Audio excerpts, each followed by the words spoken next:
بسم اللہ الرحمن الرحیم۔ السلام علیکم، ویلکم ٹو القرآن اسٹوڈیو۔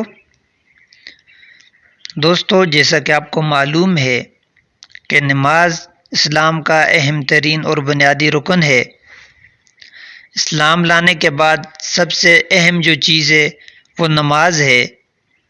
قرآن و حدیث میں بھی نماز کی اہمیت پر بڑا زور دیا گیا ہے۔ نماز مسلمانوں پر کب فرض ہوئی، نماز کے معنی کیا ہیں، اور اس کے علاوہ دیگر اہم اصطلاحات اور سوالات جن کے بارے میں ہم اب پڑھنے لگے ہیں، تو بغیر کسی تاخیر کے چلتے ہیں ہم اپنے سوالات کی طرف۔ سوال نمبر 1 کہ نماز کس زبان کا لفظ ہے؟ تو نماز فارسی زبان کا لفظ ہے۔ نماز اہل اسلام کی ایک فرض عبادت اور اہم ترین رکن ہے جو دن میں 5 وقت مقررہ رکعات اور طریقے سے پابندی وقت کے ساتھ ساتھ ادا کی جاتی ہے۔ سوال نمبر 2 ہے نماز کے لغوی معنی کیا ہیں؟ تو نماز کے لغوی معنی دعا کے ہیں۔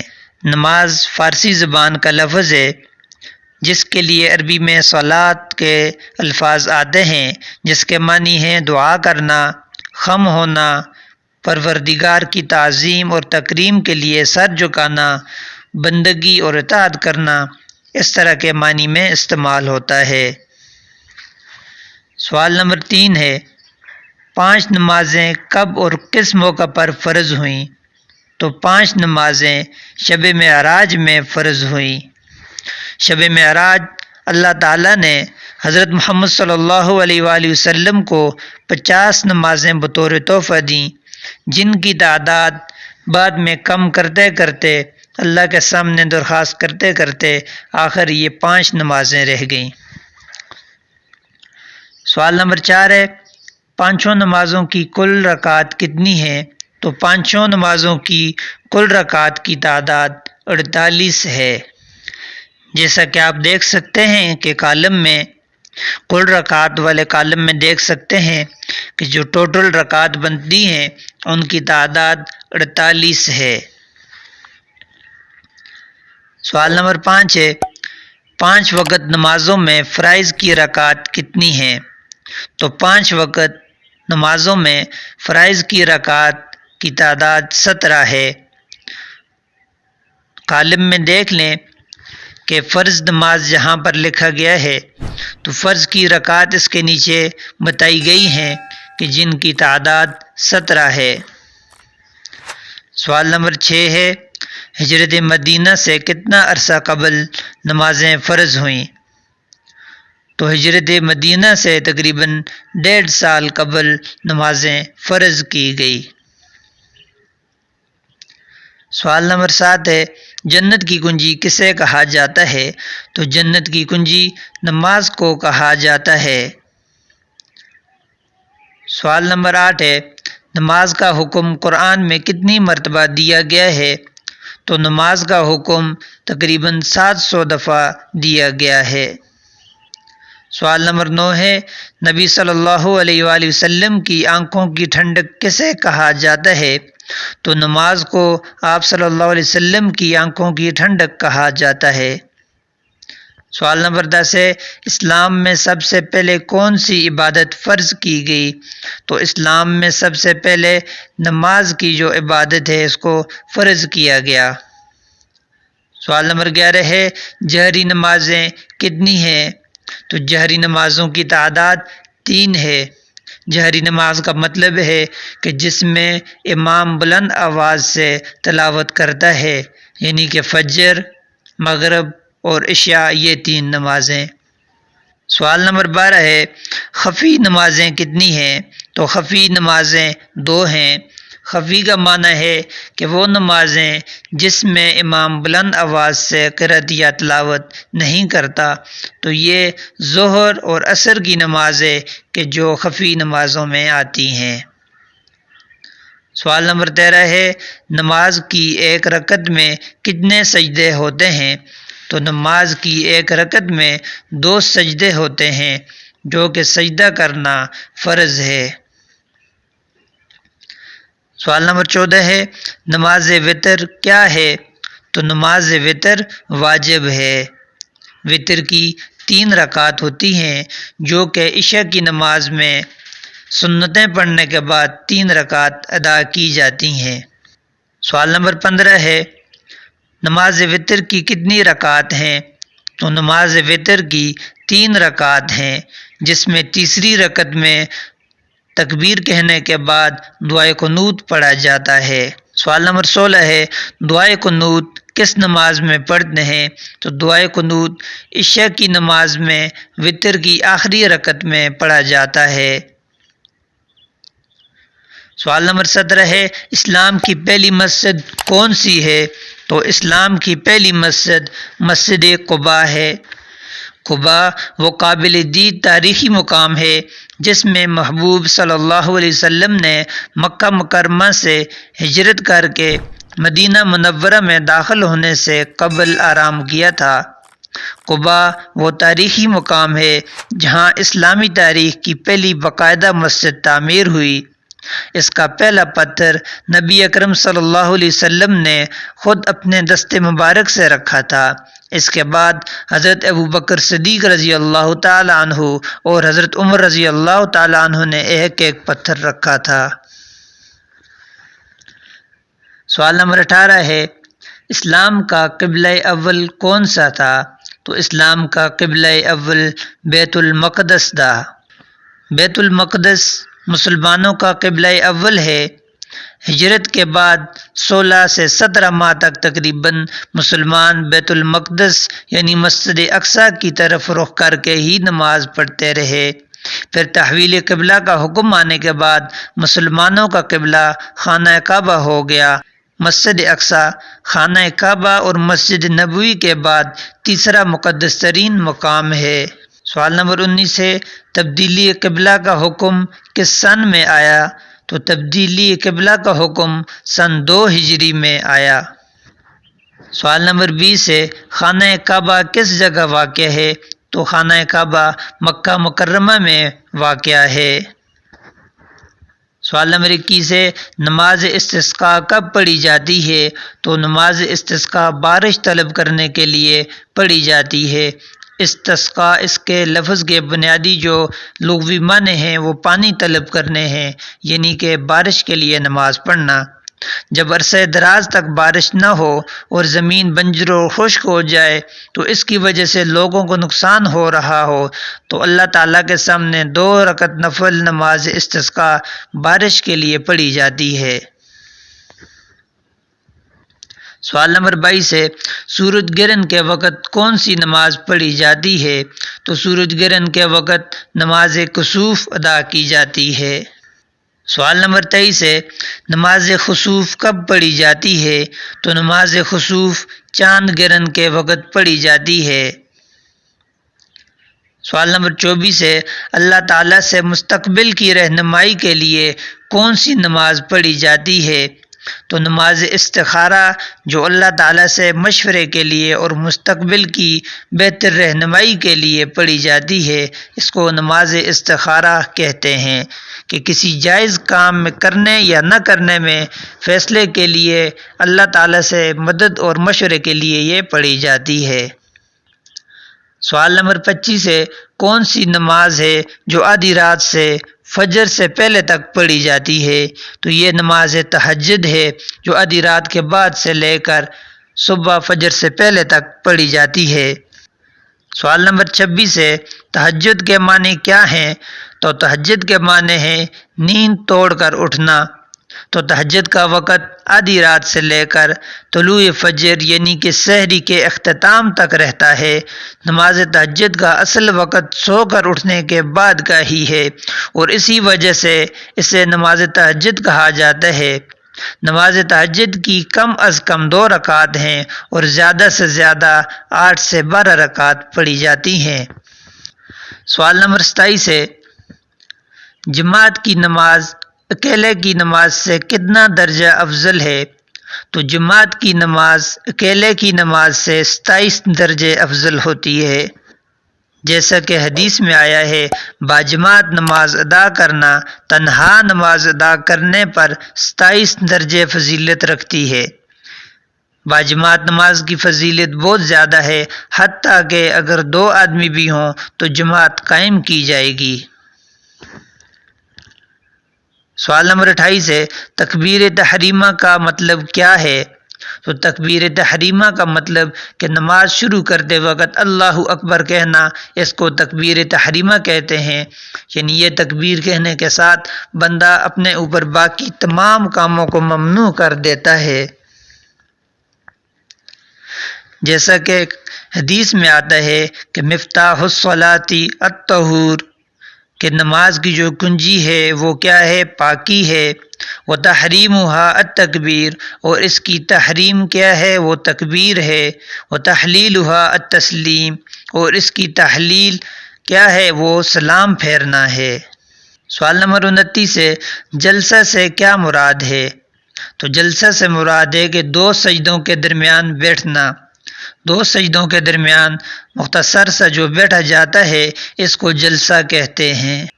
سوال نمبر 30 ہے، تسمیع سے کیا مراد ہے؟ تو تسمیع سے مراد سمیع اللہ لمن حمیدہ، یہ کہنا مراد ہے کہ جب بندہ رکوع سے اٹھتا ہے تو سمیع اللہ لمن حمیدہ کہتا ہے، تو اس کو تسمیع کہتے ہیں۔ سوال نمبر 31 ہے، تحمید سے کیا مراد ہے؟ تو تحمید سے مراد ہے ربنا لک الحمد کہنا۔ یعنی جب بندہ رکوع سے اٹھ کر سمیع اللہ لمن حمیدہ کہتا ہے تو اس کے بعد تحمید کہی جاتی ہے، یعنی کہ ربنا لک الحمد یا ربنا ولک الحمد۔ سوال نمبر 32 ہے، قوما سے کیا مراد ہے؟ تو قوما سے مراد رکوع کے بعد کھڑے ہونا۔ رکوع کے بعد ذرا سے جو بندہ کھڑا ہوتا ہے اس کو قوما کہتے ہیں۔ سوال نمبر 33 ہے، نماز سفر کے لیے یعنی قصر نماز کے لیے سفر کی مقدار کیا ہے؟ تو تقریباً 48 میل یا 78 کلومیٹر مقدار جب بندے کے سفر کی ہو تو پھر نماز قصر ادا کی جائے گی۔ قصر نماز کے بارے میں ارشاد باری تعالی ہے، اور جب تم زمین میں سفر کرو تو پھر تم پر کوئی گناہ نہیں کہ تم نماز میں قصر کرو، یعنی کہ 4 رکعت فرض کی جگہ 2 رکعت پڑھو۔ نماز قصر واجب ہونے کے لیے کل مسافت تقریباً 48 میل یا 78 کلومیٹر مقدار ہونی چاہیے۔ سوال نمبر 34 ہے، وہ کون سی نمازیں ہیں جو صرف جماعت کے ساتھ ہی ادا کی جاتی ہیں؟ تو یہ 3 نمازیں ہیں، نماز جنازہ، نماز عیدین اور نماز جمعہ، جو صرف جماعت کے ساتھ ادا کی جاتی ہیں۔ سوال نمبر 35 ہے، نماز عید الفطر کب ادا کی جاتی ہے؟ تو عید الفطر کی نماز 1 شوال کو ادا کی جاتی ہے، کہ مسلمان رمضان کے روزے رکھنے کے بعد 1 شوال کو عید الفطر مناتے ہیں۔ عید الفطر کے دن نماز عید 2 رکعت 6 تکبیروں کے ساتھ پڑھی جاتی ہے۔ سوال نمبر 36 ہے، عید الاضحیٰ کب ادا کی جاتی ہے؟ تو عید الاضحیٰ 10 ذی الحجہ کو ادا کی جاتی ہے۔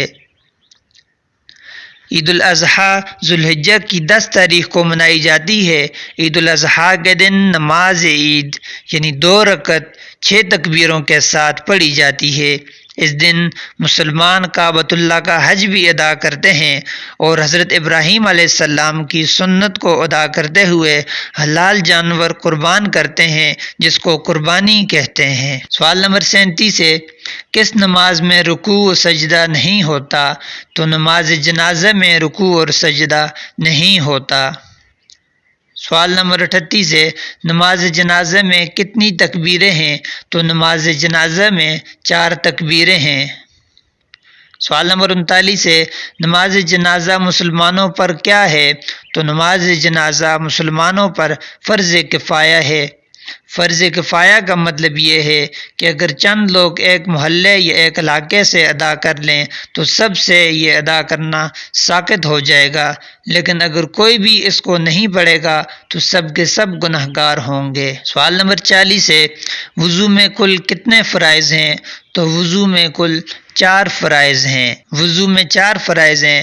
نمبر 1 اپنے چہرے کا دھونا، نمبر 2 دونوں ہاتھ کنیوں سمیت دھونا، نمبر 3 چوتھائی سر کا مسح کرنا۔ نمبر 4 دونوں پاؤں کا ٹخنوں سمیت دھونا۔ یہ وضو کے 4 فرائض ہیں۔ سوال نمبر 41 ہے، وضو کے فرائض کس صورت میں بیان ہوئے ہیں؟ تو وضو کے فرائض سورۃ المائدہ میں بیان ہوئے ہیں۔ سورۃ المائدہ میں آیت مبارکہ ہے کہ یا ایھا الذین آمنوا اذا قمتم الی الصلاۃ فاغسلوا وجوہکم وایدیکم الی المرافق وامسحوا برؤوسکم وارجلکم الی الکعبین۔ تو یہ سورۃ المائدہ کی آیت ہے۔ سوال نمبر 42 ہے، اذان کے لفظی معنی کیا ہیں؟ تو اذان کے لفظی معنی خبردار کرنے کے ہیں۔ اذان اسلام میں نماز کے لیے پکارنے کو کہتے ہیں۔ دن میں 5 مرتبہ فرض نمازوں کے لیے مؤذن یہ فریضہ انجام دیتا ہے۔ نماز سے قبل صف بندی کے بعد اقامت کہی جاتی ہے، جس کے الفاظ اور اذان کے الفاظ بالکل ایک جیسے ہیں، صرف قد قامت الصلاۃ کا فرق ہے۔ سوال نمبر 43 ہے، اذان کے کلمات کس صحابی کو خواب میں سنائے گئے؟ تو اذان کے کلمات حضرت عبداللہ بن زید رضی اللہ تعالی عنہ کو خواب میں اللہ تعالیٰ کی طرف سے یہ سنائے گئے۔ سوال نمبر 44 ہے، اذان میں اللہ اکبر کے کلمات کتنی مرتبہ آئے ہیں؟ تو اللہ اکبر کے کلمات اذان میں 6 مرتبہ آئے ہیں۔ اذان میں آنے والے کلمات اللہ اکبر 6 مرتبہ آتا ہے، اور اشہد ان لا الہ الا اللہ 2 مرتبہ آتا ہے۔ اشہد ان محمد الرسول اللہ یہ بھی 2 مرتبہ آتا ہے۔ حی علی الصلاۃ یہ بھی 2 مرتبہ ہے۔ حی علی الفلاح یہ بھی 2 مرتبہ ہے، اور لا الہ الا اللہ یہ 1 بار آتا ہے۔ سوال نمبر 45 ہے، اذان فجر میں الصلاۃ خیر من النوم کا اضافہ کس نے کیا؟ تو فجر کی نماز میں الصلاۃ خیر من النوم کا اضافہ حضرت عمر فاروق رضی اللہ تعالی عنہ نے کیا، کہ جس کے معنی ہے نماز نیند سے بہتر ہے، نماز نیند سے بہتر ہے۔ سوال نمبر 46 ہے، جمعہ کے لیے دوسری اذان کس کے دور میں شروع ہوئی؟ تو جمعے کے لیے دوسری اذان حضرت عثمان غنی رضی اللہ تعالیٰ عنہ کے دور میں شروع ہوئی۔ آپ صلی اللہ علیہ وآلہ وسلم اور حضرت ابوبکر و عمر رضی اللہ عنہما کے زمانے میں جمعہ کے لیے ایک ہی اذان ہوتی تھی، اور یہ وہ اذان ہے جو آج کل دوسری اذان کہلاتی ہے، یعنی جو اذان مؤذن امام کے سامنے کھڑے ہو کر دیتا ہے۔ جب اسلامی فتوحات زیادہ ہوئیں اور لوگ اسلام میں کثرت سے داخل ہوئے، تو خطبہ والی اذان سن کر سب لوگ خطبہ میں شریک نہیں ہو پاتے تھے۔ حضرت عثمان غنی رضی اللہ تعالیٰ عنہ نے صحابہ کرام کے مشورے سے ایک اور اذان کا اضافہ کیا۔ یہ وہ اذان ہے جو آج کل جمعہ کی پہلی اذان کہلاتی ہے۔ سوال نمبر 47 ہے، مؤذن رسول کون تھے؟ تو مؤذن رسول حضرت بلال حبشی رضی اللہ تعالیٰ عنہ تھے۔ حضرت بلال حبشی رضی اللہ تعالیٰ عنہ کو دنیا کے پہلے مؤذن ہونے کا شرف حاصل ہے۔ آپ کی آواز میں ایک خاص تڑپ تھی، جس کی وجہ سے آپ صلی اللہ علیہ وسلم نے آپ کو مؤذن مقرر کیا۔ سوال نمبر 48 ہے، بغیر پانی کے وضو یا غسل کرنے کو کیا کہتے ہیں؟ یا بغیر پانی کے طہارت حاصل کرنے کو کیا کہتے ہیں؟ تو اس کو تیمم کہتے ہیں۔ سوال نمبر 49 ہے، تیمم کے کیا معنی ہیں؟ تو تیمم کے معنی ہیں ارادہ کرنا۔ تیمم کے لغوی معنی قصد اور ارادہ کرنے کے ہیں۔ شرعی اصطلاح میں تیمم کے معنی چہرے اور کونیوں سمیت بازوؤں پر پاک صاف مٹی کے ساتھ ہاتھ پھیرنا ہے۔ اس کا مطلب یہ ہے کہ پاک مٹی پر ہاتھ رکھا جائے اور پھر اس ہاتھ کو چہرے اور ہاتھوں پر پھیر لیا جائے۔ شریعت میں تیمم کا حکم اس وقت بندے کی طرف متوجہ ہوتا ہے جب نماز یا کوئی اسلام کا حکم ادا کرنے کے لیے جہاں پاکی حاصل کرنا لازمی ہو اور پانی موجود نہ ہو یا پانی استعمال کرنے پر قادر نہ ہو، تو تیمم کر کے اس حکم کی وجہ آوری کی جائے۔ سوال نمبر 50 ہے، امام کے پیچھے نماز ادا کرنے والے کو کیا کہتے ہیں؟ تو امام کے پیچھے نماز پڑھنے والے کو مقتدی کہتے ہیں، اور اسی طرح جو بندہ اکیلا نماز پڑھتا ہے تو اس کو منفرد کہتے ہیں، یعنی کہ اکیلے کی نماز۔ تو دوستو یہ تھے ارکان اسلام یعنی کہ نماز کے بارے میں بہت ہی اہم سوالات جو آپ کے سامنے پیش کیے۔ تو مزید جو ارکان اسلام ہیں ان کے بارے میں اگلی ویڈیو میں انشاءاللہ ہم سوالات پیش کریں گے۔ تب تک کے لیے ہمیں اجازت دیجیے گا۔ اللہ حافظ۔